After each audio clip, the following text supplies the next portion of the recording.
live education conversation from TTR. We hope you enjoy this show.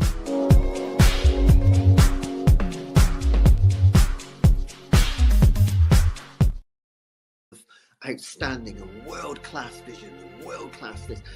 I'm a real leadership geek, honestly. I've spent my whole career reading books and chatting to people. I just find the whole thing and the announcement, the way it's been announced, bizarre. If you could move away from a model where teachers are so intensely focused.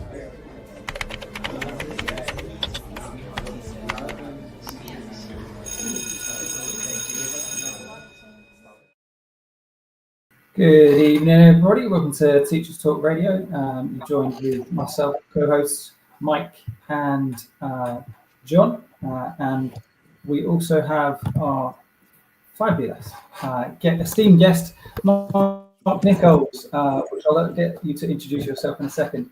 So the whole idea of today's show is going to be very much about AI in the curriculum, and the general thing we want to really focus on today or tonight is really getting into the idea about where Mark is, where other schools are at in relation to really trying to embed some of the ideas about AI in the curriculum. We've already had a little chat before this. I get the feeling we might go a little bit off topic. What do you reckon, Mark? Without a doubt, I love to blether. That's my word of the month. Leather. So yeah, blethering is in the pipeline. So definitely, okay, yeah. Give us as I've got an English teacher. I'm still an English teacher. And then we've got another English specialist, and I am not. So blethering definition? To blether is to just allow your thoughts just to come out of your mouth without really thinking about what you're saying. You know, it is just blethering. You know, what is on your mind, what it is that you're thinking. You know, we quite often blether when we are reading. So, you know, I don't know about yourself, John, but if I'm reading, as today, reading the Christmas Carol, there I am, I'm reading, a certain phrase reminds me of a memory of my childhood. So I just start going down into this anecdote. The kids are looking at me like, what the hell is he talking about? I'm blethering. Yeah. And then I come back to the point. Yeah. I've shared a car with John. He definitely blethers. There you go. Tangents all over the place. But yeah, hopefully we'll get some of the topic in there. Do you mind just telling everyone a little bit about your background, Mark, if you don't mind?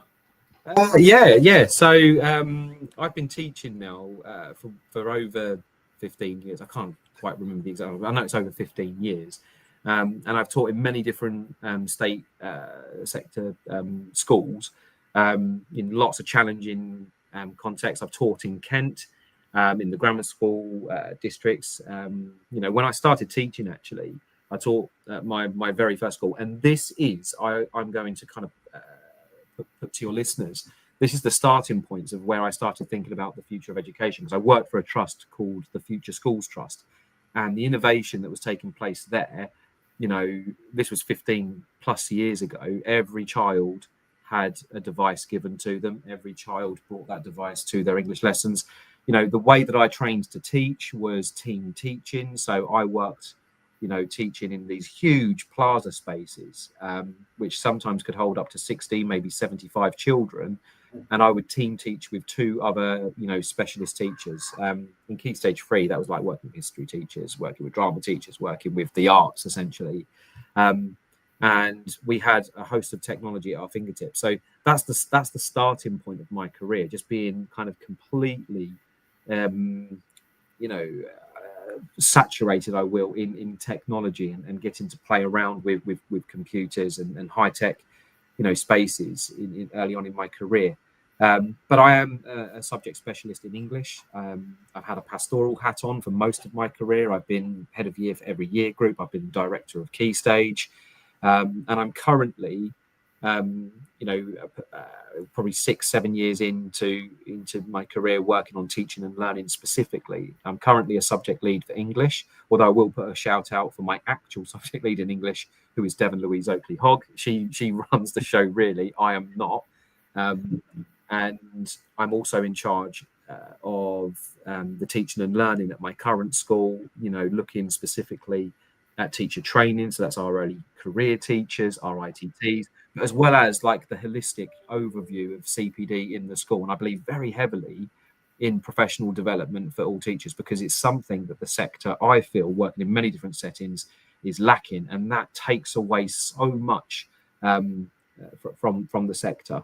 You know, and I absolutely love doing what I do. You know, education for me is at the heart and soul of my being. And of course, I have a lovely family, which I do spend some time with from time to time when they allow me into the living space. Yeah. On occasion, yeah, I can imagine. Before we get started with the first question, I'm just going to give a shout out to our publishers. So we've got, first of all, we can introduce Hachette Learning, which is a fantastic publisher, producing really effective professional development resources and books. Really, really useful, great teaching resources on there. You can go to www.hachetlearning.com and just have a look around in terms of their CPD and professional development guide books. And then I'll let you talk through the second one in terms of your BET show you're going to go to. Yes, so joining BET for the biggest week in education from the 21st to the 23rd of January 2026 at the Excel Centre in London. It's going to be an amazing opportunity for people to get work, thought-provoking speakers, hundreds of hours of CPD, and it's accredited content as well. Cutting-edge technology, like the networking opportunities there are extraordinary. There's nothing quite like it for educators. And here's the biggest thing for educators: it is free, and you can get your free ticket today by visiting uk.betshow.com. And again, Mark, I'm sure you'd agree it's one of the best things you can do. If you can get there, you should get there. Oh, hell yeah. Like I attended a few years ago, actually. And if you just want to be blown away by what the future of education looks like, you know, you don't have to go there to buy anything, but just go there just so that you could see what is on the horizon. You know, that's when I first, for example, John, got a taste of Canva and thought, okay, what is this? This is quite a busy stand. And it opened my eyes. And now, you know, I use it. It's a daily part of my practice. And actually, it's a safe means of children to practice using artificial intelligence in a controlled manner. So, yeah, I recommend that anyone listening to this show, you know, seriously talk to your educational leaders. You know, one person from your school, go in to meet other professionals to talk about the future of education. In my view, it's great CPD. Yeah. Excellent. And there's some amazing speakers going to be there. You, for one. But and it really is, and I completely agree. Getting out and meeting people, doing things like this is a really great piece of CPD. But going back to that kind of like, let's get into the meat of what we're going to look at today, which is AI and its place in the curriculum. I think you and I connected, it'd be over 2 years ago now, on the topic of a particular English unit that you put together, which was an incredibly immersive piece, and you were clearly using you know, tech tools, but AI in there as well. So can you just sketch out where you started with this and this journey with AI and embedding it into the curriculum and into the lessons that you were doing?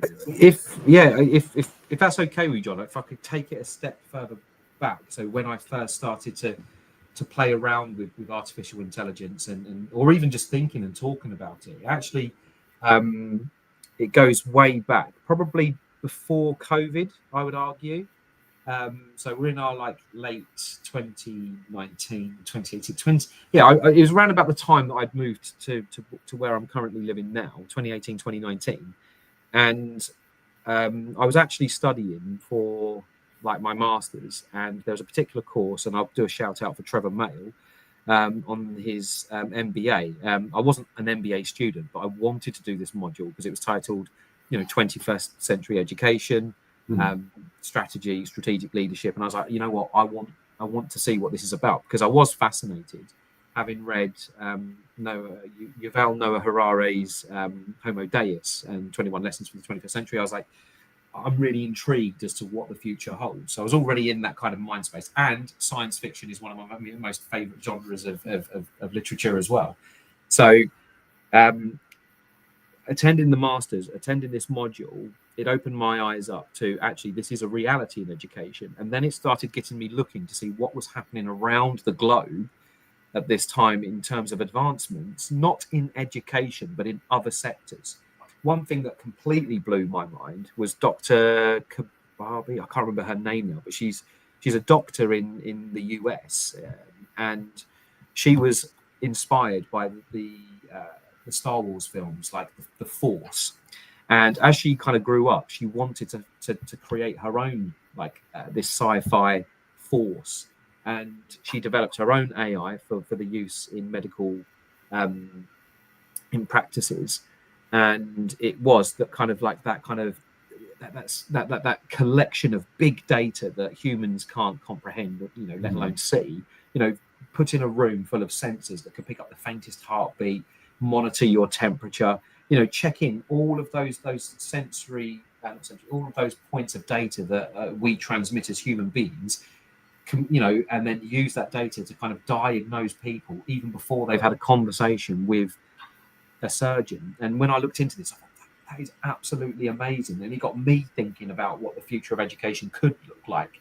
And I used to talk about this. And you know, there's this particular strategic management tool that I use quite often, which is scenario planning. You know, plan for the future. You know, I think, what would education look like in 2050? And again, this is before COVID. You know, what would education look like in 2050? And I would write down, based on what that hospital scenario, that you'd go into a classroom, your teacher would be wearing a smartwatch.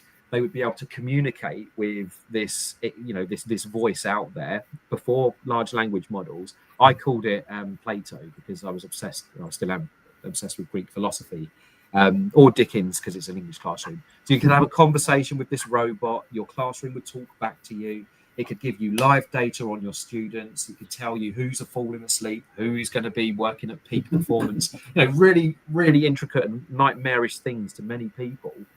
And I would say, like, you could say to one student, okay, can you just take your essay over to Plato?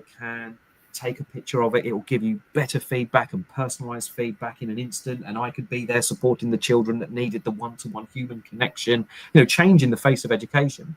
And when I used to share this scenario with my colleagues, they would roll their eyes and they would say, you are talking utter, I don't know if I'm allowed to swear on the radio, but utter bollocks, really. You're talking out of your backside, Mark. And I used to get really frustrated because I could see it and nobody was listening to me. It wasn't being entertained.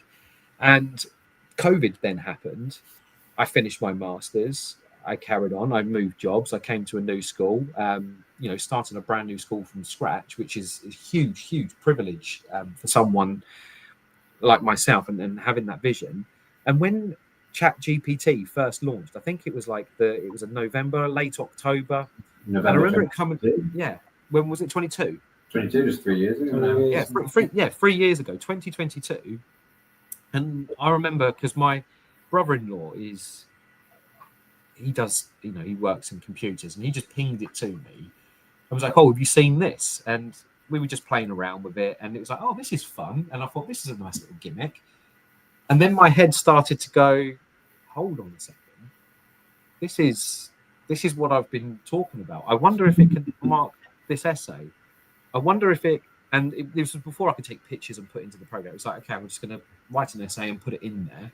Oh, wow, it does give me feedback. Oh, but it's hallucinating. This is a bit weird. So I started playing around with it. And then I started showing teachers, oh, look, this can actually help plan a lesson. And this was like by December time, we'd already established like we could use this to benefit us. And then it just blew out online. And you could see many teachers were adopting it, putting their heads in the sand. They were responding to it in maths. And I suppose by then, John, that's when I started designing and using it as an integral part of our curriculum design at Avanti Grange. You know, I am a dyslexic English teacher, so that's an oxymoron in its own right quite often. And I struggled with reading when I was at school. And something that I wanted to do was to make reading more equitable for students in our school. So I immediately thought, how could I use ChatGPT specifically and DALL-E to break down the text that we're reading and just do that dual coding? So actually creating these resources, bespoke resources, you know, highly illustrative, that didn't cost a fortune, and then give them to our students. And you know, every unit of work that we study has those beautifully illustrated texts alongside. The unit that you're referring to actually it was an actual homework unit. So this was like a prep task that they would study independently at home. And again, all of the work there was kind of planned, through my engagement with the chatbot, and the illustrations were created using the chatbot and themed, and the students they just lap it up. They love it. And then the actual tasks themselves started to introduce the use of AI to students in those early days, teaching them prompt crafts, teaching them how they could use it to benefit their learning. And that I think is when we started to discuss AI online together. Sorry, that was a long blethering. Sorry, Mike. But it's interesting to show that path is, if you dream it, it will come. And then this is exactly what you were saying, that it's kind of emergent and it started to enter into the curriculum. So just kind of thinking about that place of AI's place in the curriculum. I think we were talking earlier, Mike, weren't we, about where does it sit? The government's just obviously released its curriculum review, and it's decided that it's going to take computer science, broaden it into computing, and that's where they're nesting it. What's your take on that? I'm not sure, if I'm honest with you, John. I'm finding myself conflicted because I work for a trust, and I would imagine there are many teachers out there that work for trusts themselves, and there should be a stronger policy in place, I think, from those above that should be guiding teachers, because I've got my views on how I use it to benefit children, and how I use it to influence curriculum design, how I use it. I mean, I've got some wonderful things I want to discuss later on in this program about how I've kind of used it even to inspire curriculums outside of English, and how we use it as teams to kind of to create golden threads. There's so much potential there, but this is all great practice happening, within my context and my school. That doesn't necessarily mean it's going to be good for the context upon which you guys are working in, or the context of other schools within our own trust. So, I know that I can lead in that kind of realm, but it's almost kind of leaning on and thinking, that there should be people that are directing. And this is one of my early kind of reasonings and thoughts toward AI. When I was writing my dissertation, or at least doing research around it, I noticed that, across the world, you had China, you had Russia, you had America, Germany, these major, players on the global stage. They all had these strategies toward artificial intelligence before these large language models kind of hit the scene.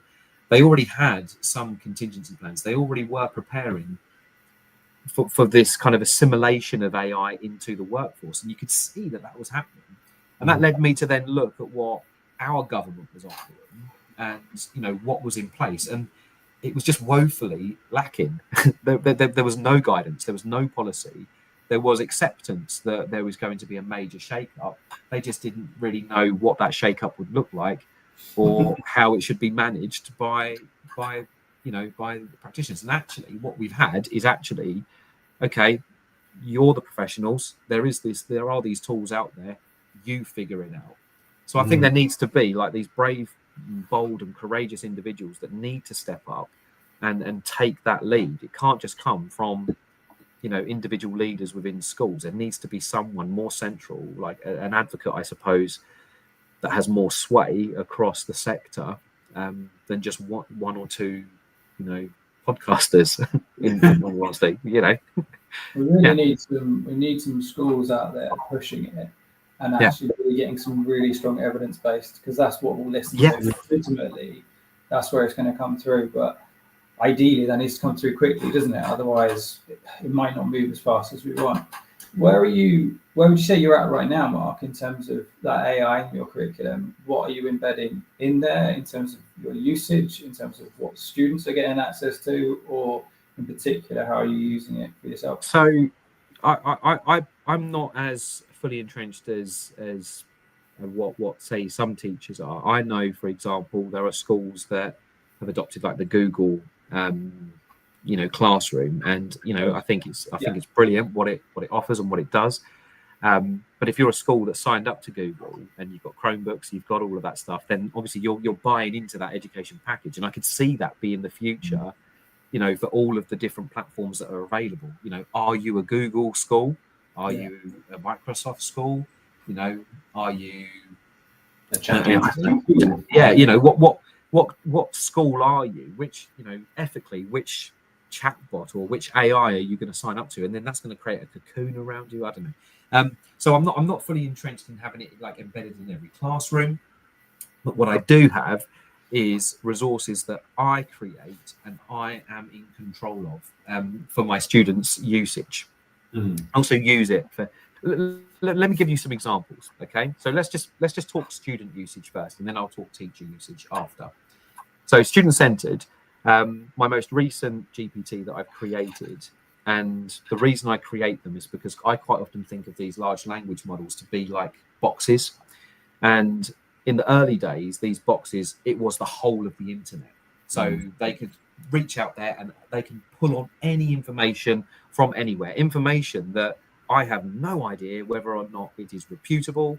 I have no idea whether it's true, and I had no control over it. So I wouldn't want to release that onto my students, lest they then start to be fed misinformation. You know, that's the last thing that I want. So the moment that I could create my own GPTs using OpenAI's GPT creation tool, it allowed me to click the button of web search off. And that for me is to effect, it's like closing the door and allows me to, and I refer to my own brain here, you know, there's my GPT. This is the box that I want my students to be in. And then I think to myself, well, what is it that I want from this particular GPT for this particular lesson or this particular unit of study?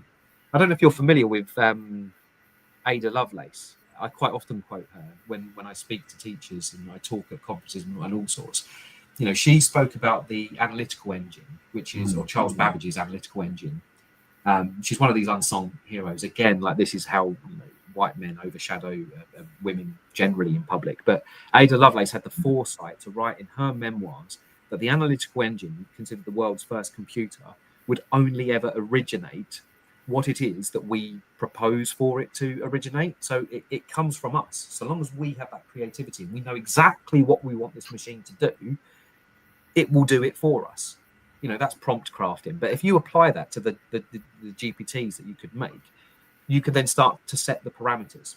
So we've just done this unit of study on A Christmas Carol, okay, my year 10s.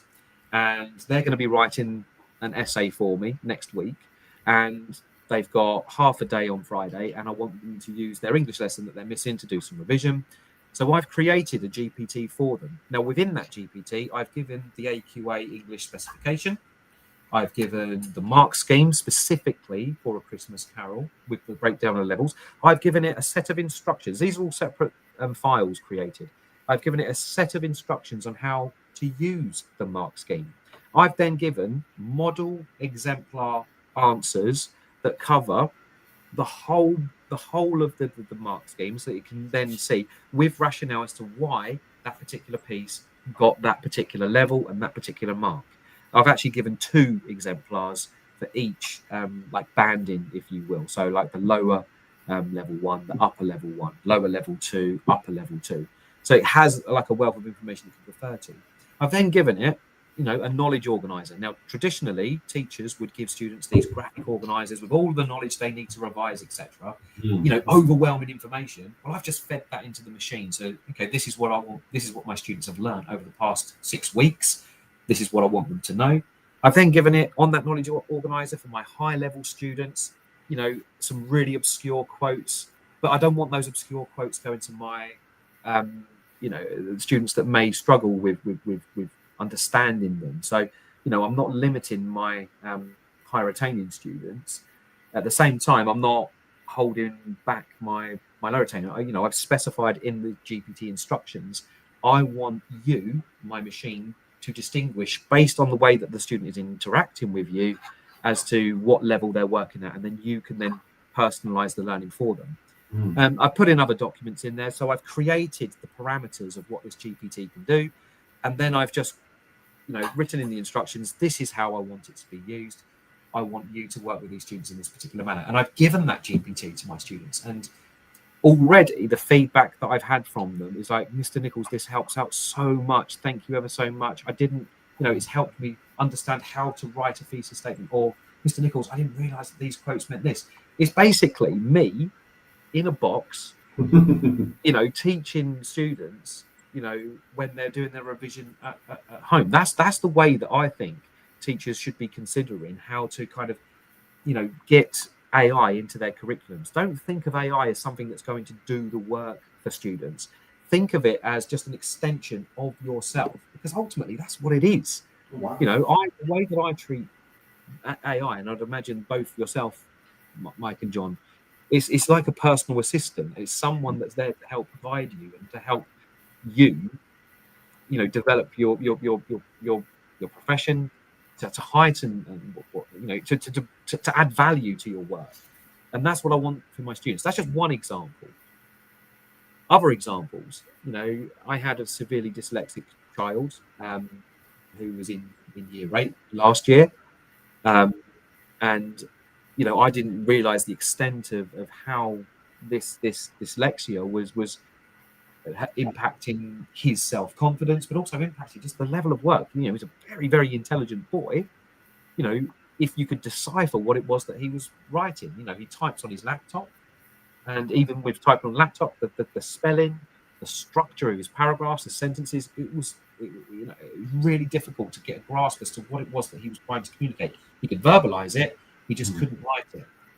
So again, creating a dyslexia translator tool specifically for this one young man, before I actually, shared it with him and said, I want you using this for all of your English lessons.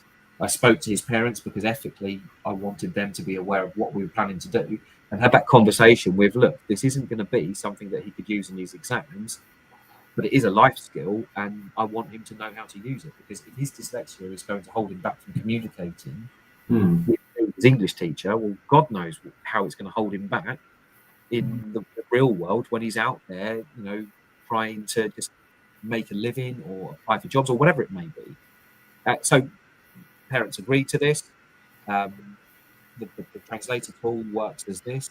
Peter, the young man in question, would copy and paste his work into the GPT, the original. It would then, based on the instructions that I had given it, translate the best bit and then have that paragraph. And I remember the first time that he used this, it was an assessment. And in the whole class, everyone's just writing away, and Peter was like this on his laptop. He did it, and then he just went, he looked around, he looked at me with a massive smile on his face and was completely amazed at what had just happened. And obviously, to be fair, I made sure that his work, he would always work on a laptop, there would always be an original paragraph followed by the translation. And the GPT also I programmed in for it to then give just a few pointers as to what Peter could do to benefit his work more so. How teaching him like those little hacks that he could do to manage his dyslexia. So there's two examples of how I've embedded it: student-centered usage, the individual student, but then how I've embedded it within student revision tools as well. But again, go back to Ada Lovelace, is how whatever I want it to do, that's at the realms of my imagination. And once I know what I want it to do, what I want to do in my class, I could easily get the tool to do it for me or alongside me to benefit their learning. Wow. I mean, just to reflect back, this is, if we think about what you were talking about with that right at the start, having that machine that can then give that personalized instructions, kind of what you're doing. So embedding in the curriculum. We hear that word gets thrown around a lot, that personalization, and I don't always think we entirely have a clear idea of what that is, but that sounds like one of the clearest kind of articulations of personalization. This idea of this assistance, which is just that adjunct to what the students need for their specific context at the specific time within that particular lesson, and having that just on tap. I mean, it's such an effort to use some Gen Z language. The savvy businessman, and this is a worry of mine, because obviously I work in the state sector, and So my educational experience and my childhood, I grew up on a council estate, working class background, all of this business and whatnot. But you've got very savvy people out there at the moment that are already shaping the future of education by providing bespoke private schools completely online, completely virtual, at a premium cost. And they're basically, it sounds scary, but you've got, children that are taking part in these online schools, and they're getting some highly personalized and thorough education, all delivered online, and they're advancing. I've seen these academies online, and it's like a fast track. And for me, that then starts to beg the question as to, if you could cheat the system and you could do all of this online and you could get the top grades by using artificial intelligence to teach children, etc., then what's the purpose of schools and buildings, and what is the purpose of all this if that's what you can do? And I think, within 20, 30 years, there will be a radical shift in what the purpose and what schools are for. And we're already feeling that. I think, this idea of I work for a virtues-driven trust, and there's a lot of emphasis that's placed on humanity as opposed to how we're going to live with and work with AI, as opposed to the means to the end, which is just get grades. How much you talked about the success that you feel of doing a lesson like that, and I have done something similar, but I wouldn't say I've used custom GPTs in lessons, and I know how good those custom GPTs can be in comparison to other aspects. They are very, very good. But how much will you continue to use those in your lessons, like across the curriculum that you're teaching? Yeah. I think especially with my Key Stage 4 students, Key Stage 3, I think it's I think it should be more fun. And the GPTs that we've set up for them, like we read the novel Northern Lights. Although we did read the novel Northern Lights, Devon has revolutionised the English curriculum, and we're no longer. But I'm not hung up on that at all. But we had a GPT which was, what would your demon be? And it would ask a few questions. They weren't putting any personal information in. They put some information in about them. My son attends the school, and we did it together. And he ended up with a hawk demon, and it created an image of him. All he had to do was describe, the colour of his eyes, his hair, his size, what he kind of likes to wear. It created this image of my son with his hawk demon, and it creates the image for you. And it's just a nice, fun, way for Key Stage 3 students to engage with their learning. But for Key Stage 4, it's taking a step up and having it slightly more serious. Like, look, this is a tool that you could use. And actually, we do have a policy at school where we accept that students are using artificial intelligence. You can't get away from it. You search at Google, you just type into Google what you're looking for. The first response you're going to get is artificially generated, isn't it? So we have a system, a traffic light system, like a red light, green light, and an amber light when it comes to doing particular tasks. And teachers specify, like, this is red light in terms of our AI usage. Absolutely not. Independent, has to come from you, because ultimately you are working towards examination and you're not going to be able to use an AI in that particular circumstance. The amber light is, okay, we accept that you might be using AI not to do like work for you, it's not creating anything for you, but you're using it as a tool to further your learning. That's where my GPT is coming from my Key Stage 4 students. They're using it to kind of guide them, and it's like a teacher kind of guiding them along. And then there's the green light, which is go wild. What could you do here? I'm speaking in terms of when I was teaching drama. I'm not a drama specialist. Quite often I'd be like, okay, you're going to need to come up with a plan. You need to write your own script, but I'm going to give you the green light here. You could do whatever you want in terms of getting this, because ultimately I just want a script in front of you so you can then start practicing your physical theatre skills and your oracy. So I'm not testing you on writing and creating the script. I'm testing you on just having a script and bringing your team together. in class, I like this is discussion groups as well. We do lots of oracy based work, and quite often I've not even got to the teacher stuff yet, but this one is particularly fun. We have discussion groups. 4 students work together. They all have a role to play, and in each table, I say to them, look, collate all your notes together on your laptops, so you all have your opinion on this particular subject that you're discussing. And just to speed up the pace of the lesson, because we only teach 50-minute lessons, that time flies by very quickly. To speed up the pace, once you've discussed, because I'm not overly concerned within that session to get them practicing their writing or anything like that. I just want them talking to each other, practice, sharing their thoughts. If they can write those thoughts down, put into an AI, so it builds it together. So I say to them, one of you on this table is going to use this GPT. You're going to put all of your ideas together to reach a consensus on what your points are, and then it's going to write that consensus out for you. You can then post that into our Teams chat, and then we can say, like, each group has their own consensus. And then what I do, again, as a teacher, I take the consensus of every group, put that into a GPT, into my own chat, and then say, okay, the whole class consensus is this, written in this paragraph. This is what we have all discussed today. This is what, this is an artifact that we've just created. We've got evidence that we have just talked at this level about this particular subject. So in terms of giving whole class feedback, it's a part of our pedagogy, our teaching and learning.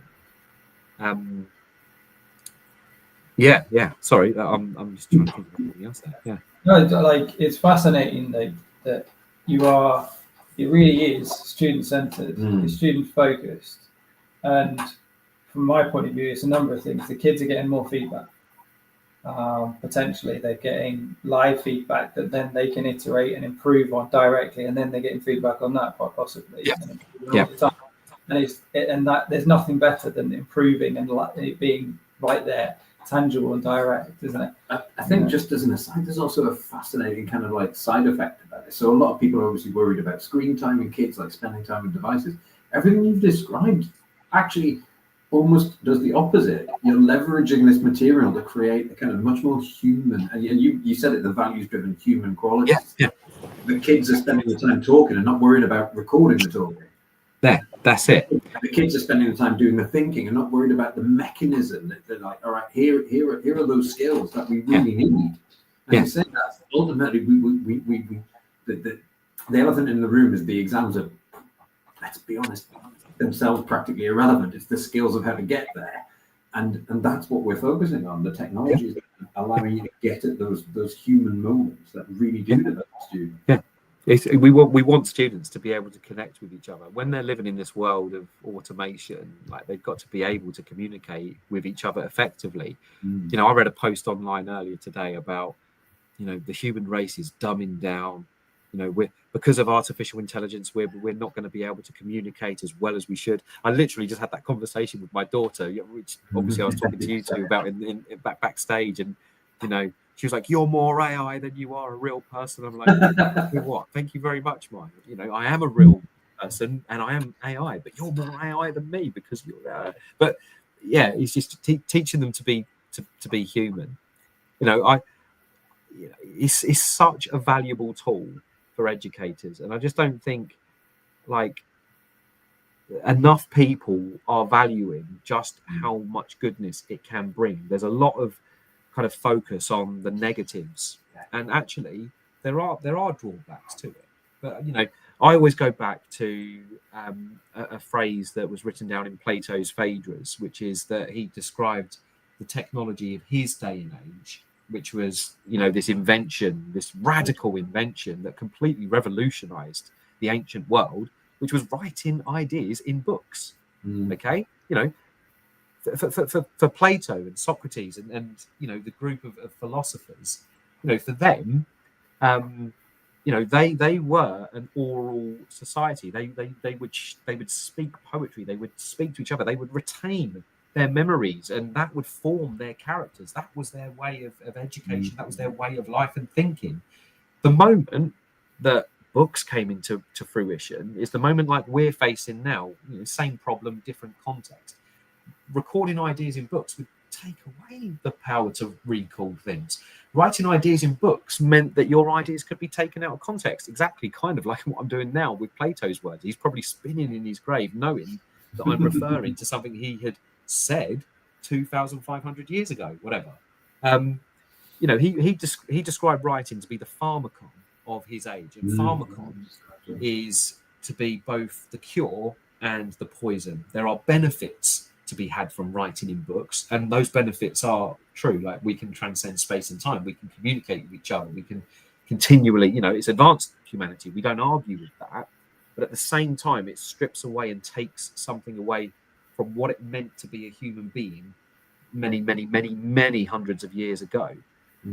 I argue that technology and humanity, we are on an evolutionary journey together, and we are just at this very crucial juncture of time where we as educators get to kind of guide students in the usage of AI and expose them to it, so that when they grow into the world, they are doing so with confidence, and they're not going to be afraid of this technology. They're not just going to focus on the negatives. They are going to kind of embrace it and use it to better our lot as a species on this planet, because ultimately that's what education is. It's bringing joy and it's bringing value to the world. You mentioned some negatives. If there are any negatives, what have you found in terms of maybe the students, the way they're using it, or the way teachers are, or even yourself, some of the things you've learned from the errors you may have made? Well, let's take plagiarism for an example. Plagiarism isn't anything new. It's existed before the use of AI. People have always found a way to plagiarize or cheat or whatever. We've got this technology now that gives rise for students to cheat, essentially, and to do so fairly convincingly. And they're doing it a lot. They really are. Yeah, and that is one drawback, which I think many educators have kind of latched onto and said, look, this tool is a tool of evil because it's taken away our students' capacity to think for themselves. They're using this to do the work for them. But so long as we're kind of recognizing that, we can then combat it and say, well, actually, they can do that, but we've got a moral obligation to teach them not to do that, and see the value in using this as a tool to come to those ideas, as opposed to getting them to strip away. I mean, plagiarism is just one. Other incidents, I come to the top of my mind would be ones of safeguarding. I know that, and this is a genuine concern of mine. Like,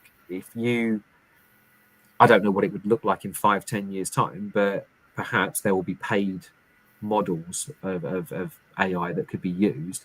If you have access to paid models, kind of like you get with your news, if you pay for your news, it's going to be top quality. It's going to be unbiased. It's going to be fair, honest journalism. But then you've got free news that is designed to be free because it's exploiting the reader.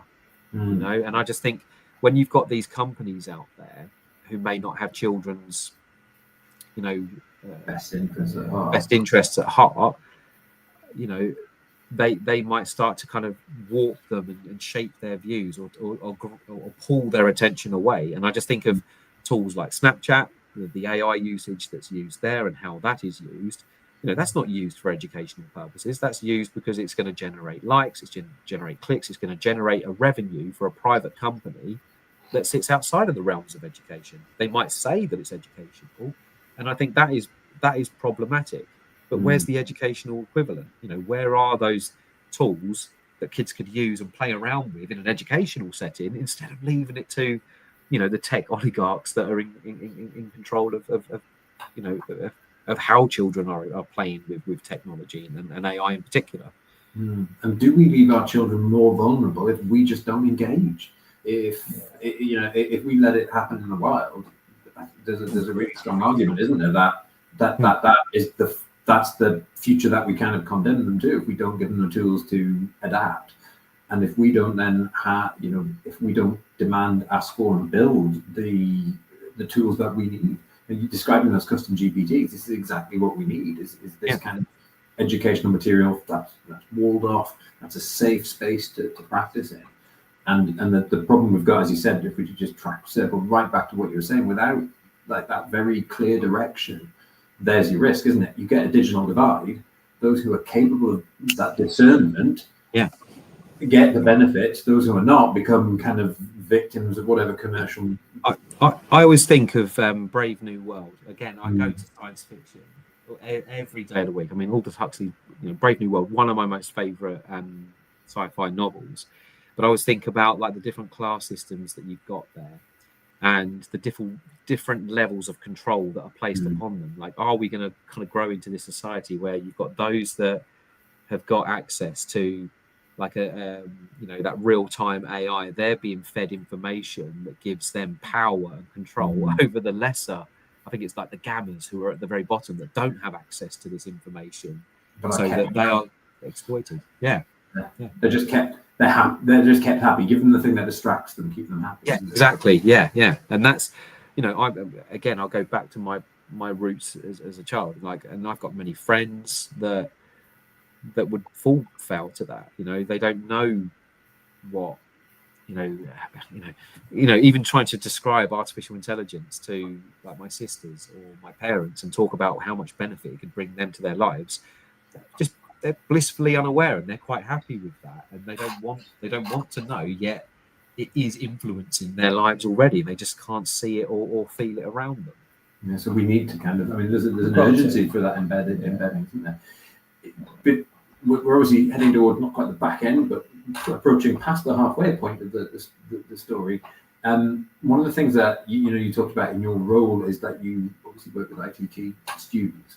Yes, Where do you see kind of IT, if we take curriculum in its broadest sense, it starts with the kind of the curriculum of training that we offer teachers. Where do you see AI and its future to be embedded in that curriculum? Is it there? Are you seeing it? Well, it's not. I wouldn't say that it's there. So if you look at like ITT programs and ECT, like the ECF, the Early Career Framework, there is little mention of the role of artificial intelligence and the way that will shape or play within their development as teachers.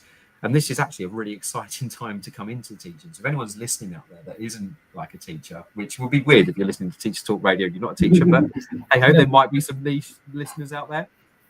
But if you're coming into teaching now, you've got, say, teachers that are like, they're well into their career. This is a complete transformation that's occurring around them, and they're quite happy just to get through and just finish and have done with it. I think some do embrace. Some of us embrace. Some dinosaurs do. Yeah. Some of us with more years behind than ahead. I'm not mentioning any names, John. Okay, I'm not. But you've got these newer teachers that are coming in, and they are genuinely like curious as to how it can be used. It depends on the person that I'm speaking to, but there's one ITT student I spoke to last week. I was like, okay, so have you used ChatGPT? Have you used any AI to support you in this? He was like talking about writing up some notes. Again, I've set up a GPT, which it's really quick for me. Like when I'm making observations, for example, I will scribble down notes on a piece of paper, or I'll type them up on my laptop, and I'll keep a timestamp.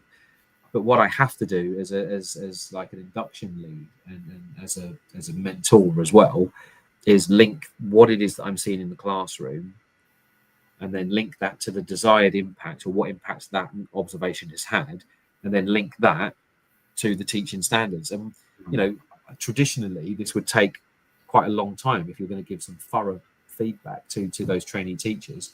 But now is for me, I could do an observation and give live feedback literally in the moment. As soon as the lesson's finished, I put it into my GPT and it will put it into that table for me, and I scan it over, critically assess, like, is this in line with what I was thinking? Absolutely. There's your feedback. You're not waiting 24 hours, you're not waiting 48 hours, you're not waiting a week. Have some feedback now. That's the document done. And when I showed this to this ITT and said, look, even when you're taking your notes, you can use this GPT to kind of write them up and formalize it so it makes your experience, because the demands placed on trainee teachers to jump through hoops of paperwork and write up formal observations, and how much time that must take them, just to get that qualification to come into the profession. Really, they should be using this as a tool to advance and strip away all of that. I'm going to the future. I'm doing what you're asking me to do, Mark, and I'm thinking 10 years time. There isn't feedback from us anymore. There is a video, and it's watching you, and you get an observation from AI, and it's analysing your teaching and suggesting how could you do this better. Well, that already happens, Mike. That's already happening. It's not happening in education, but I've spoken to many people that have been on the MBA program who work in health and work in medicine, and surgeons actually have like a live feed in there, so trainee surgeons, and there's cameras and there's an AI that is guiding every move as they're doing their procedures. So it's really, really precise, and they are getting instant feedback that is training surgeons. I think that's fascinating. But actually, UCL, I can't remember the name of the chap. There is this programming development, which is this virtual classroom. And I would imagine you've seen Monsters Inc.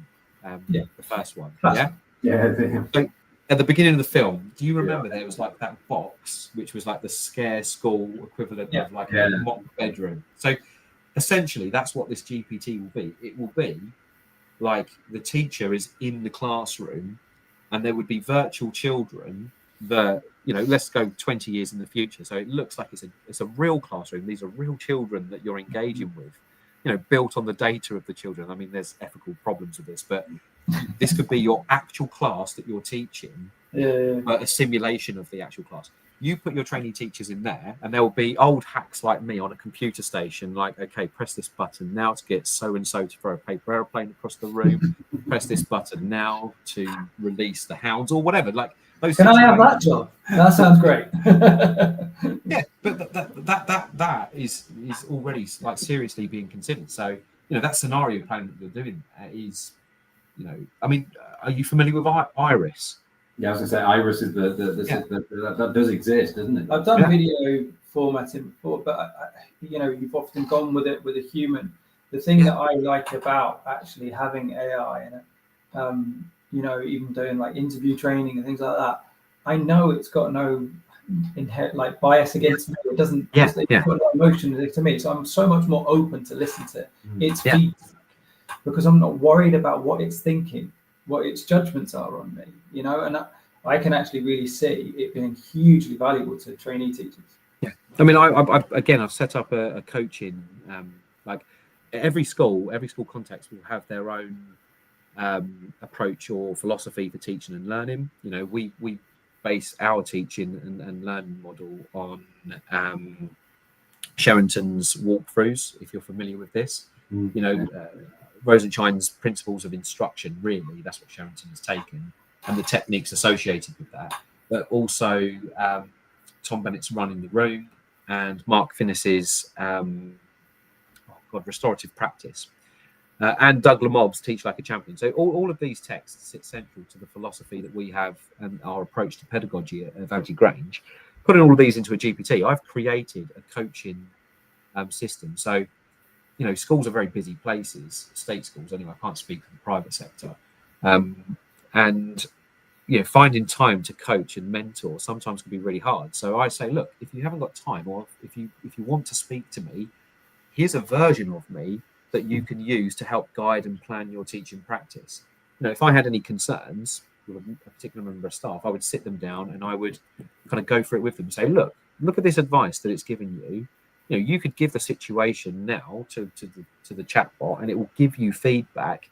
And like what you just described there, Mike, it gives you this honest feedback, because again, I've set the parameters, so it's just an extension of myself to my staff.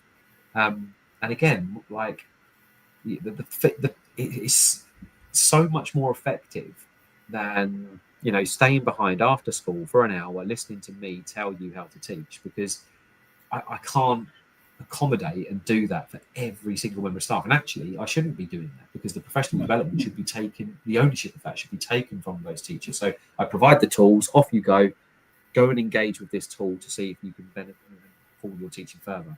If you've engaged with it, invite me into your class or record it, send it to me, and then I can give you some feedback. So, I mean, one of the big things that I'm taking away from our conversation tonight, Mark, is that like the use of your custom GPTs are huge. Yeah. From what I can get that sense, and like I have used them in the past, and I do think custom GPTs have a huge powerful, and you're certainly using them in a number of different ways. What's a way you wouldn't use them? Oh, good question. You know what? How would I not use them? I like it when I get them stumped. You really have, yeah. You've thrown me here. Like I'm all for using. Like I've created some GPTs, and quite often I just go, yeah, there's one, go for it, and then I put it out there, and then it might come back and it doesn't work. I'm like, okay, I'm not going to do that again. There was one particular one. It was a dream analysis tool, but this was in the early days before you could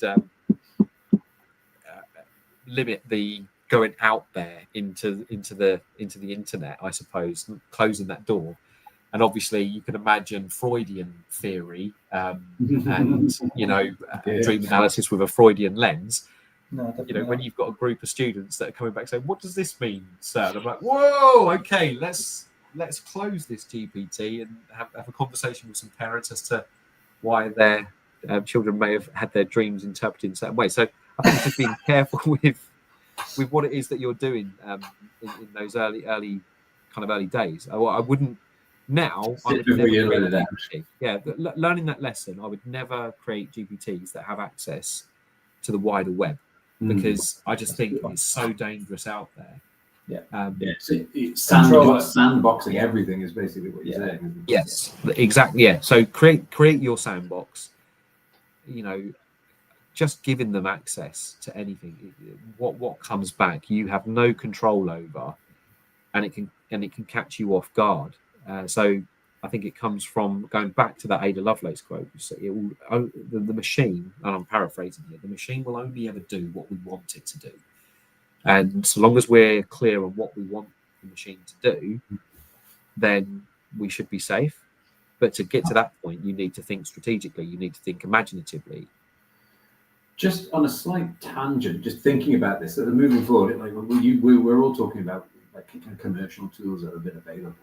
Where do you see kind of local models? I mean, one of the big unlocks that we're seeing is that you're seeing actually smaller models being able to run more compactly. Do you see a future where maybe, because one of the issues you might have as well is, and I was going to bring this up, is like bias within the model. We know that the models do. Yeah. And this is something we need to be really, really conscious of. Where we can kind of almost iron that out with local data? I don't know, because when I think about this particular like nexus, I suppose, this network, I go global, and I think about what the world might look like in, say, 20, 30, 40 years' time, where you have these AI kind of systems that encapsulate whole societies. Like I feel like if you look at the big players on the global stage, you've got the US, you've got China. Really, when you break it down, those are the two superpowers, aren't they? So you're standing in the silence going, hi. So you're either going to be in the US cocoon, and everything that we engage with is going to be, with that Western lens, and it influences the way that we think without us realizing it. We're going to be in that cocoon, the matrix, if you will. And then you've got the China cocoon, and the two are never going to kind of overlap, and you're going to have two very different worldviews created. But then what you're saying, John, is like you've got these like local cocoons that could be created, which I'm already seeing. Like if you look at the private, again, I'm going to mention the private sector here. The private sector are already so far ahead in terms of their knowledge and understanding of AI in the sector. That gap is already forming, and there is this kind of bubble, this cocoon that is kind of around them, because they have, they're already there. And I don't know, perhaps Avanti as an ethos, as a trust, will have its own cocoon, the Avanti way. your school's trust may have its own cocoon and have it its own way, and then you're going to find that these are then becoming like these different pockets in society, based on the experience of the individuals that attend particular schools or localities, and what models are created for them. But that could be a good thing as well, though, because you then take into the local context what is needed in your particular area, and maybe that may be of some benefit. But I also look at it as quite worrying because it limits how the way that we interact and see the world. Yeah. Wow. So there is a huge future for AI in the curriculum. I'm not sure whether we've solved it, but we've certainly talked about all the different places that it can be. But it's interesting if we circle back to it. What are your views though? Like when you think about AI in the curriculum, why is it that what's your take on it? What's your philosophy? Oh, again, that's we've got another hour then. And like you, I see this as it's the tool. I think Mike and I will both kind of like come at this. It is that tool that can extend that thinking, and I think it goes beyond just thinking of it like a single. The government's approach of putting it. We're going to put AI. We're going to put it in this box over here in the curriculum. That's where it will sit, and it will be there within computing science. I think it's just firstly that's not going to last, and it won't be like that. Because this is something that will sit within and around and underneath everything. It is already everywhere. If we look at the latest government survey, where we're seeing 44% of teachers are regularly using AI, whereas 89% of students or thereabout are, and you're thinking, oh, really? I've got to say on that, like, check out the Teacher Development Trust's report on the state of CPD in the sector, again with my CPD hat on. There are more and more teachers that are getting their training from the internet, from Google, and if they're getting it from Google, it's AI generated. So you could see already, we were talking earlier about staff training, there is already a shift where AI is playing a role in the development of teachers, whether that's controlled or whether that's just out there. So yeah. I mean, I see it as part of the curriculum. I think it's something we have to include, and we have to include what it is, how it works. But then we need to be teaching students those skills. And I just love the concept that you came up with, that where it's embedded for you, is it allowing that human connection? I think that's the really important thing, is leveraging this tool to allow us to maybe detach from the screens more frequently. I've kind of got two major thoughts. Is one, that culture drives a lot of this. I've worked with an American company over the past year, and they are just gung-ho. And one of the guys that's working directly with the UK, we both talked about the fact that we're so hard to drive it in the UK. So much harder to drive the change there because we're just scared. And us three are not scared. We're happy to have a go and realise the benefits of these while considering the drawbacks. And also, I think the biggest thing that I'm a little bit worried that we are missing the voice of the students in this. Think we're going like, okay, what do we think? How do we feel like we're gonna? How much are we listening to them? And I think that would be something that, so even from my own reflections, that we could do that more. It's interesting. Like I'm currently I'm speaking to each one of my year 10 students. Like, we've got many year 10 students, and I want to get their views. And you mentioned this, and one of the questions I'm asking them is like, what do you think about the future? And many of them, because these are one-to-one conversations I'm having about like post-16 education, because I very much want to pull them along to our sixth form, and we're going to be creating the sixth form from scratch. Many of them are saying that what they want from their sixth form is they don't want what's out there currently, like in terms of like, they don't want the traditional exceptionalism that may be on offer. What they want is something that is contemporary, something that is going to prepare them for this, like this world that is going to be heavily automated. They want to go there and prepare themselves for this very turbulent future. That's that's the sort of thing that I'm getting here. But then I again, I go back to my daughter. Like, if I speak to her on anything to do with AI, she will just chuck it back at me and rebel. And I know many students are like that. I mean, it's a particular favourite pastime of mine to go to the art class and just say, "Oh, you know what, this is all lovely, but press this button here, I could outsmart all of you and have this wonderful piece of artwork done in seconds. Or I go to the music class and show them the latest music track that I've just created, and the response that I get from them is one of like, you're just AI. And it's like, well, I'm just saying, it's there. Like, you're the ones growing up in this world. How are you going to deal with this? You know? And I think the generation of children, like, they are going to kick back against it, and they're going to accept that it's going to be a part of their lives, but they're going to refuse. It's going to drive this new wave of romanticism, I feel, a new wave of creativity that is human-led. But that's my hope, anyway. Yeah. That's it. You are ever the optimist, right? It's just like, you know, I'll give you the example that I think why I think it's so important to listen to the student voice, or to engage with it and listen to them and give your own reflections and work with them. I recently had a student fully use AI to help them revise, and I was like, okay, that's the first student I've had that's come in and said, yep, I'm just using a ChatGPT. And I went, okay, I don't know if it's going to work or not. Let's find out. And he didn't do as well as he should have done. But actually, it's me talking him through how do you use it better, and us working together on that. And that was going to be one of my questions, actually. That would be my worry about using AI in revision. Can AI help you memorize better than some of the traditional techniques? And that's a genuine question. I don't know, even as a psychology teacher myself, who really spends a lot of time thinking about memory and how we revise. Recall is a really big thing, and that's a question mark I'm genuinely not sure on. But well, again, let's go back. So I'm going to give you some training now, Mike. Okay, let's go back to Ada Lovelace's comment. The machine will only ever originate what we want it to originate. Yeah. So let's say you create your GPT. If you want it to be a tool in which develops a particular technique of memory. So let's go, you know, with the I'm not too sure if it's the mind palace technique, or the one where the memory palace, or the one where you create. That's the method of Loki. Yeah.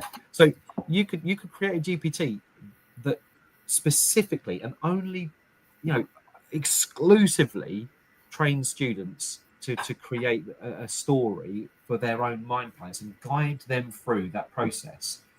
And then you can, you know, so long as you create it in a way that trains them, so, you know, it does everything that we do as teachers. So, you know, the I do, we do, you do, you know, scaffold the memory palace. Let's say I want you to remember like the elements on the periodic table. Okay, let's create a story that will help us remember what those elements are, you know, and then have it guide the students through creating this story, and then slowly pull the scaffold away and engage with them. Yeah, and I think that would be the key, isn't it? Yeah. Pulling the scaffold away, getting them. My hope was that eventually they would learn that I wouldn't have to create that GPT, that they learn how to. The students do that themselves. Yeah, exactly. Yeah. Like that would be the ultimate goal, isn't it?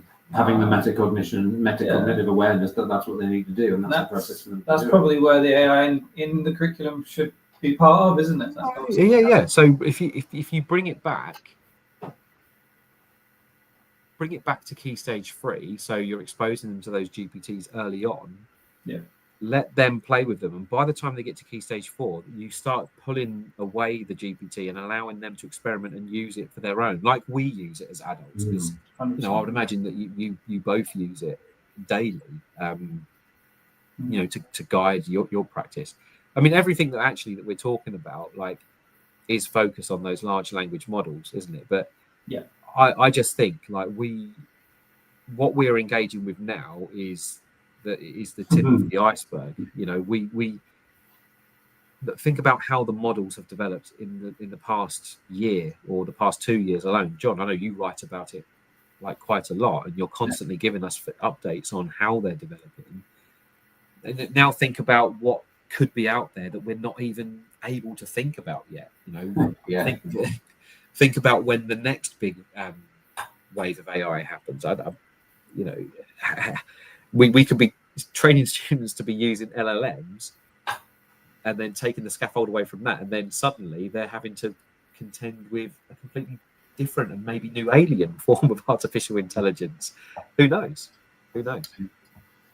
We'll see where we're going to go. Big film. It's, well, yeah, I feel like it's coming towards an end. We've actually extended beyond the hour we were planning on. Mark.